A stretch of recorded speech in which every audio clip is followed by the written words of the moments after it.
അസ്സലാമു അലൈക്കും വറഹ്മത്തുള്ളാഹി വബറകാതുഹു. ബിസ്മില്ലാഹിർ റഹ്മാനിർ റഹീം. അൽഹംദുലില്ലാഹി റബ്ബിൽ ആലമീൻ. വസ്സലാത്തു വസ്സലാമു അലാ സയ്യിദിൽ മുർസലീൻ വആലി കുല്ലി വസ്സഹാബത്തി അജ്മഈൻ. അമ്മാ ബഅദ്. അൻ അബീ ഹുറൈറത റളിയല്ലാഹു അൻഹു അന്നഹു ഖാല റസൂലുള്ളാഹി സ്വല്ലല്ലാഹു അലൈഹി വസല്ലം അർ-റജുലു അലാ ദീനി ഖലീലിഹി ഫൽയൻദുർ അഹദുക്കും മൻ യുഖാലിൽ. സ്വദഖ റസൂലുള്ളാഹി സ്വല്ലല്ലാഹു അലൈഹി വസല്ലം.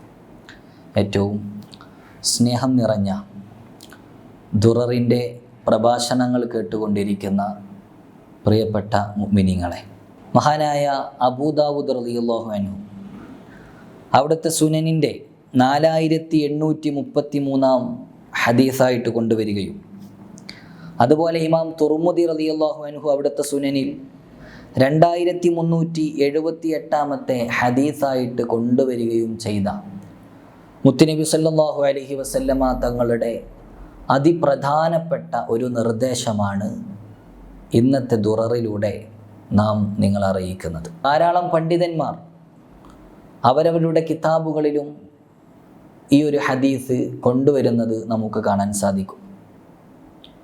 എന്താണ് ഈ ഹദീസിൻ്റെ ആശയം? മഹാനായ അബൂ ഹുറൈറ റളിയല്ലാഹു അൻഹു പറയുകയാണ്, മുത്തുനബി സല്ലല്ലാഹു അലൈഹി വസല്ലമ തങ്ങൾ പറയുന്നു, അർ-റജുലു അലാ ദീനി ഖലീലിഹി. ഒരു മനുഷ്യൻ അവൻ്റെ കൂട്ടുകാരൻ്റെ ദീൻ അനുസരിച്ചായിരിക്കും. അതുകൊണ്ട് തന്നെ ഫൽയൻദുർ അഹദുക്കും മൻ യുഖാലിൽ.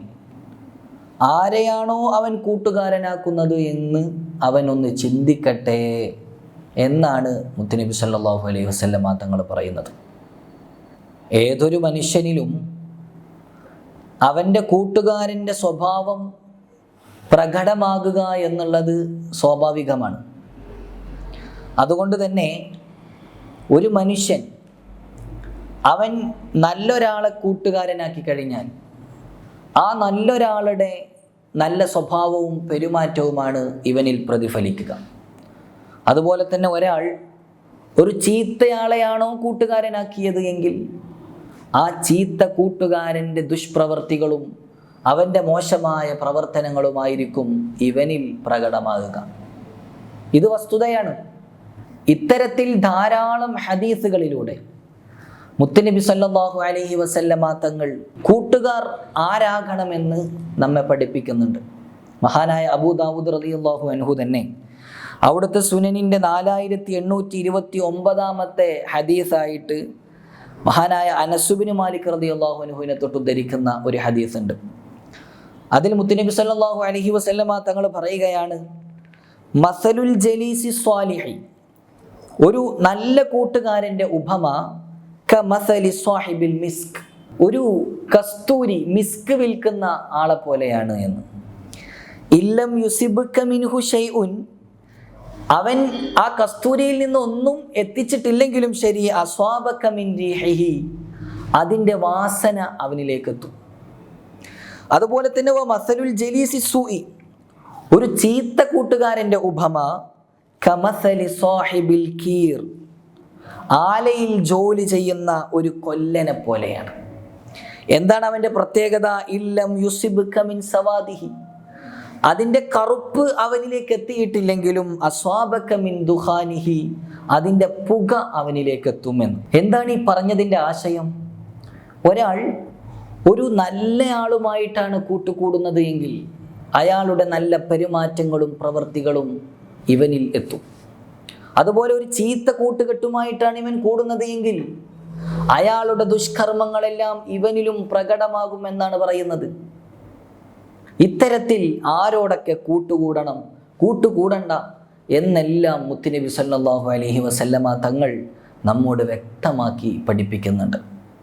അതുകൊണ്ട് തന്നെ കൂട്ടുകാരെ തിരഞ്ഞെടുക്കുന്ന വിഷയത്തിൽ നാം വളരെയേറെ നല്ലൊരു കാഴ്ചപ്പാട് സ്വീകരിക്കണം എന്ന് ഇവിടെ ഓർമ്മപ്പെടുത്തുകയാണ്. പരിശുദ്ധമായ ഖുർആനിൽ അല്ലാഹു സുബ്ഹാനഹു വ തആല സൂറത്തുൽ ഫുർഖാനിൻ്റെ 28 ആയത്തിലൂടെ നമ്മെ പഠിപ്പിക്കുന്നത്, ഈ ഭൗതികമായ ലോകത്ത് ദുഷിച്ച കൂട്ടുകെട്ടിൽപ്പെട്ട് അതിൻ്റെ കാരണത്താൽ നരകത്തിലേക്ക് പോകേണ്ടി വന്ന ഒരു മനുഷ്യൻ്റെ കഥയാണ്. അദ്ദേഹം പറയുന്നുണ്ട്, യാ വൈലത്ത ലൈതനി ലം അത്തഖിദ് ഫുലാനൻ ഖലീല, ഞാൻ മോശമായ സുഹൃത്തിനെ കൂട്ടുകാരൻ ആക്കിയില്ലായിരുന്നു എങ്കിൽ എത്ര നന്നായേനെ എന്ന് പറഞ്ഞ് സങ്കടപ്പെട്ട് വിലപിച്ച് കരയുകയാണ് ആ മനുഷ്യൻ. അപ്പോൾ ചീത്ത കൂട്ടുകെട്ട് നമ്മെ നരകത്തിലേക്ക് വരെ എത്തിക്കും എന്നാണ് പരിശുദ്ധമായ ഖുർആനിൻ്റെ വെളിച്ചത്തിൽ നിങ്ങളെ ഓർമ്മപ്പെടുത്താനുള്ളത്. നമ്മുടെ വിജയങ്ങൾ, പരാജയങ്ങൾ എല്ലാത്തിനും കാരണമാകുന്നത് പലപ്പോഴും നമ്മുടെ കൂട്ടുകെട്ടുകളായിരിക്കും, സുഹൃത്തു ബന്ധങ്ങളായിരിക്കും. നമ്മളിൽ പലരും നമ്മുടെ ആശയങ്ങളിൽ നിന്ന്, ആദർശങ്ങളിൽ നിന്ന്, വിശ്വാസങ്ങളിൽ നിന്നെല്ലാം പുറത്തു പോകുന്നത് നമ്മുടെ കൂട്ടുകാരുടെ കാരണങ്ങൾ കൊണ്ടായിരിക്കും. ഒരു യാത്രയിൽ, ഒരു വ്യായാമ കേന്ദ്രത്തിൽ, ഒരു റൂമിൽ, ഒരു കോളേജിൽ ചെല്ലുന്ന സമയത്ത് അവിടെ പുതിയൊരു ആശയക്കാരൻ വന്നു കഴിഞ്ഞാൽ, അവനുമായിട്ട് നാം കൂട്ടുകൂടി കഴിഞ്ഞാൽ അവൻ നമ്മെ ദുഷിച്ച സ്വഭാവങ്ങളിലേക്കും പിഴച്ച ചിന്തകളിലേക്കും ആശയങ്ങളിലേക്കും നമ്മെ കൊണ്ടെത്തിക്കുന്നു. അതുവരെ നാം പഠിച്ചെടുത്ത സ്വഹാബത്തിൽ നിന്ന്, അവിടുത്തെ താബിഈങ്ങളിൽ നിന്ന്, അതുപോലെ നമ്മുടെ ഉസ്താദുമാരിൽ നിന്നൊക്കെ നാം ആർജിച്ചെടുത്ത ആശയങ്ങളും അതുപോലെ വിശ്വാസങ്ങളും എല്ലാം തകർത്തെറിയുന്ന രൂപത്തിലേക്ക് ഇത്തരത്തിലുള്ള ചീത്ത കൂട്ടുകെട്ടുകൾ നമുക്ക് കാരണമായേക്കാം. അതുകൊണ്ട് നാം നമ്മുടെ മക്കളെ പഠിക്കാൻ പറഞ്ഞയക്കുമ്പോൾ അവരുടെ കൂട്ടുകാർ ആരാണ്, ആരുമായിട്ടാണ് അവർ പഠിക്കുന്നത് എന്നെല്ലാം വളരെ വ്യക്തമായിട്ട് നാം ആലോചിക്കേണ്ടതുണ്ട്. നമ്മുടെ അശ്രദ്ധകൾ കാരണം നമ്മുടെ മക്കളൊന്നും നമുക്ക് നഷ്ടപ്പെടരുത്. നമ്മുടെ പ്രസ്ഥാനത്തിനും സമൂഹത്തിനും രാജ്യത്തിനും വലിയ പ്രതീക്ഷയുള്ള മക്കളാണവർ. അതൊന്നും നമ്മുടെ അശ്രദ്ധ കാരണം ഒരിക്കലും നഷ്ടപ്പെട്ടു പോകരുത്. ഈ സമയത്ത് പ്രത്യേകം ഒരു കാര്യം നിങ്ങൾ ഓർമ്മപ്പെടുത്താനുള്ളത്, നമ്മുടെ പരിസരങ്ങൾ, നമ്മുടെ കവലകൾ, കോളേജുകൾ എല്ലാം മയക്കുമരുന്നുകൾക്കും ലഹരി മാഫിയകൾക്കും അടിമപ്പെട്ടിരിക്കുകയാണ്. നമ്മുടെ ശ്രദ്ധക്കുറവ് കൊണ്ട് നമ്മുടെ മക്കൾ ലഹരി കടിമപ്പെട്ടുകൊണ്ട് അത്തരം കൂട്ടുകെട്ടുകളിലേക്ക് പോയി നശിക്കുന്ന ഒരു സാഹചര്യം ഉണ്ടായേക്കാം. പോലീസിന്റെ പിടിയിൽപ്പെട്ട് ജയിലിൽ കിടക്കുന്ന മക്കളെ ഓർത്ത് വിലപിക്കുന്ന ഒരവസ്ഥ, നെടുവീർപ്പിട്ട് കരയുന്ന ഒരു രംഗം നമുക്ക് വരുന്നതിന് മുമ്പ് നമ്മുടെ മക്കളുടെ കൂട്ടുകെട്ടിനെ കുറിച്ച് നാം ജാഗ്രത പുലർത്തണം. അതുപോലെ തന്നെ തീവ്രവാദ ശക്തികൾ, ദേശവിരുദ്ധ ശക്തികൾ നമ്മുടെ മക്കളെ ലക്ഷ്യമാക്കിക്കൊണ്ട് ഉന്നം വെച്ച് നടക്കുന്നുണ്ട് എന്ന് നാം ഒക്കെ ഒന്ന് മനസ്സിലാക്കുന്നത് നല്ലതാണ്. കണ്ണൂരുകാരിയായ ഒരു ഉമ്മയുടെ വാക്കുകൾ നിങ്ങൾ ഓർക്കുന്നില്ലേ? കാശ്മീരിലേക്ക് പോയി ഇന്ത്യക്കെതിരിൽ തോക്കേന്തി കൊല്ലപ്പെട്ട എൻ്റെ ആ മകനെ എനിക്ക് കാണേണ്ട എന്ന് പറഞ്ഞുകൊണ്ട് വിലപിക്കുന്ന ഒരു സ്ത്രീ. അത്തരം സാഹചര്യങ്ങളൊന്നും നമുക്ക് ആർക്കും വരാതിരിക്കട്ടെ. അതുകൊണ്ട് നമ്മുടെ മക്കൾ ആരുമായാണ് കൂട്ടുകൂടുന്നത് എന്ന് നാം പ്രത്യേകം ശ്രദ്ധിക്കണമെന്ന് ഓർമ്മപ്പെടുത്തുകയാണ്. പലപ്പോഴും ക്യാമ്പസുകളിലും മറ്റുമൊക്കെ അവരെ സ്വീകരിക്കുന്നത് നിരീശ്വരവാദ പ്രസ്ഥാനങ്ങളാണ്. മതത്തിൻ്റെ മൂല്യം വലിച്ചെറിഞ്ഞുകൊണ്ട് സർവസ്വതന്ത്രരായി സ്വതന്ത്ര ചിന്തകൾ കടിമപ്പെട്ടുകൊണ്ട് നമ്മുടെ മക്കൾ മതത്തിൽ നിന്ന് പുറത്തു പോകുന്ന ഒരവസ്ഥ ഇന്ന് വ്യാപകമാണ്. ഇവിടെ നാം ശ്രദ്ധിച്ചേ പറ്റൂ, ജാഗ്രത പുലർത്തിയേ പറ്റൂ. നമുക്ക് ദുനിയാവിലും ആഖിറത്തിലും നമ്മുടെ മക്കൾ നഷ്ടപ്പെടുന്ന ഒരവസ്ഥ നാം നമ്മുടെ മനസ്സിൽ ഇങ്ങനെ കാണണം. അത്തരം കൂട്ടുകെട്ടിലൊന്നും നമ്മുടെ മക്കൾ പെടുന്നില്ല എന്ന ഉറപ്പ് നാം വരുത്തണം.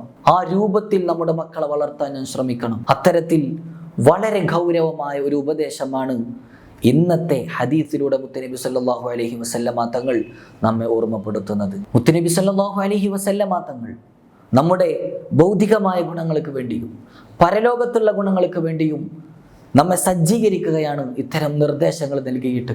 അതുകൊണ്ട് നമ്മുടെ മക്കൾ, നമ്മുടെ സഹോദരങ്ങൾ, നമ്മുടെ സുഹൃത്തുക്കൾ പോലീസ് സ്റ്റേഷനുകളിലും മറ്റും കയറിയിറങ്ങാതെ ജയിലുകളുടെ ആ ഇടുങ്ങിയ തടവറകൾക്കുള്ളിൽ കഴിയുന്ന ഒരു സാഹചര്യം ഇല്ലാതെ, നാളെ ആഖിറത്തിൽ ആ കത്തിയാളുന്ന നരകത്തിൽ അകപ്പെടാതെ ദുനിയാവിലും ആഖിറത്തിലും വളരെ സന്തോഷകരമായ ഒരു ജീവിതം ഉണ്ടാകാൻ നമുക്കും നമ്മുടെ മക്കൾക്കും സഹോദരങ്ങൾക്കും എല്ലാം മുത്തുനബി സല്ലല്ലാഹു അലൈഹി വസല്ലമ തങ്ങളുടെ ഈ നിർദ്ദേശങ്ങൾ നാം നല്ല രൂപത്തിൽ ഉൾക്കൊള്ളുകയും അത് നടപ്പിൽ വരുത്തുകയും ചെയ്യണം എന്നോർമ്മപ്പെടുത്തുകയാണ്. അല്ലാഹു സുബ്ഹാനഹു വ തആല ചീത്ത കൂട്ടുകെട്ടുകളിൽ നിന്ന് നമ്മെയും നമ്മുടെ മക്കളെയും എല്ലാം കാത്തുരക്ഷിക്കുമാറാകട്ടെ എന്നോർമ്മപ്പെടുത്തി വആഖിറു ദഅവാനാ അൽഹംദുലില്ലാഹി റബ്ബിൽ ആലമീൻ. അസ്സലാമു അലൈക്കും വറഹ്മത്തുള്ളാഹി വബറകാതുഹു.